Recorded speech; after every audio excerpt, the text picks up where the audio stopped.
Hey guys, I'm Alessio and this is my cinema, and today I'm gonna talk about Jaws.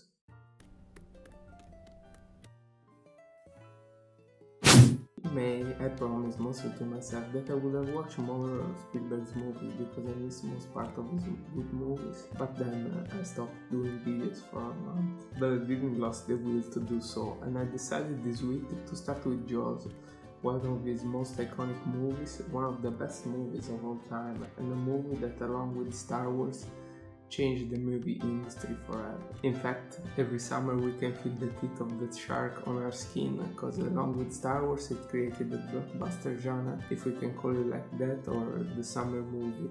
That movie that every studio tries to make, trying to blow away everyone with a big budget and a very action-packed story. And sometimes they do that in movies but that also spawned some movies that tries to do the same, but they fail at least on an intellectual level,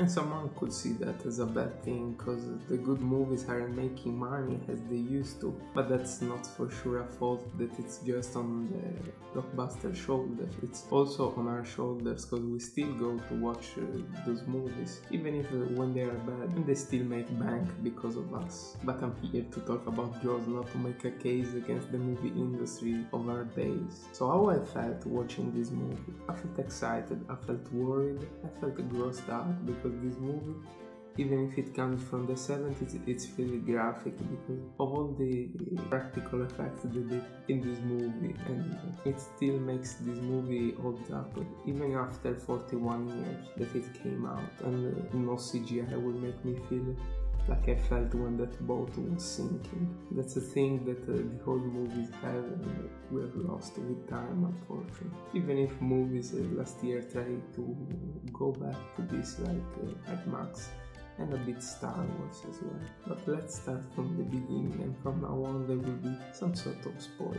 At the beginning of this movie we will see the first attack of this great white, which will lead our main character and chief of police, played by Roy Scheider, to close the beaches. And as we know from this billboard, this is a little town that bases its economy on tourism. That's why the mayor will stop the chief of police before closing the beaches, because this will cause a huge problem for the citizens. And we will see that even after the second attack, because the mayor will reunite some merchants and the chief of police to decide what to do about this shark, and the people of the town still gets angry when it's proposed to close the beaches for 24 hours, even if a kid just died because of that. And this will start a hunt for the shark, because the mother of the kid put a $3,000 price tag on the head of the shark. And we will see at the end of this hunt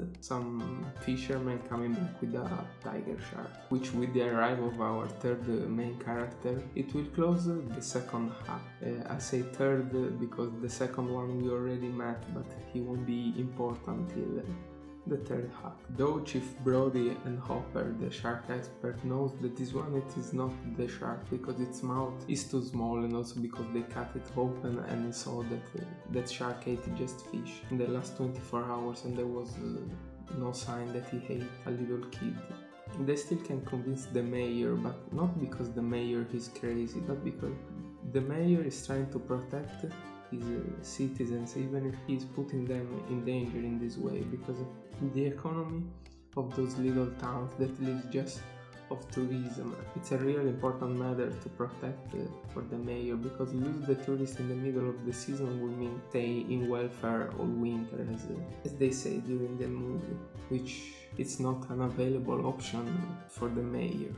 But this will change to the third attack of the shark, which will lead the mayor to at least accept paying the shark hunter Quint, which is our second main character, which wanted $10,000 to catch the shark, which will lead us into the third act. The third act is just amazing. It's full of tension, but not just because of the shark, also because of some mistrust among the crew of the ship, which is composed just by our three main characters.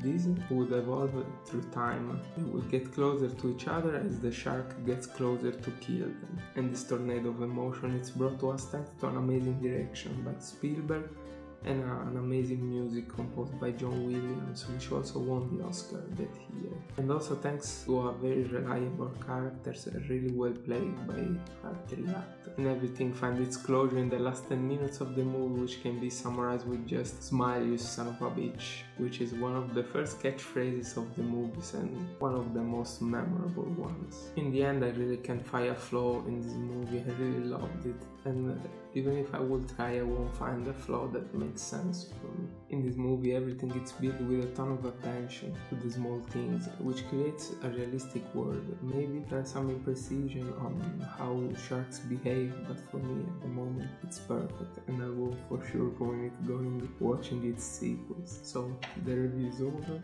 You may subscribe. You may like it or dislike it, and mostly comment telling me what you think about my review and about the movie. It's all for now. See you next time.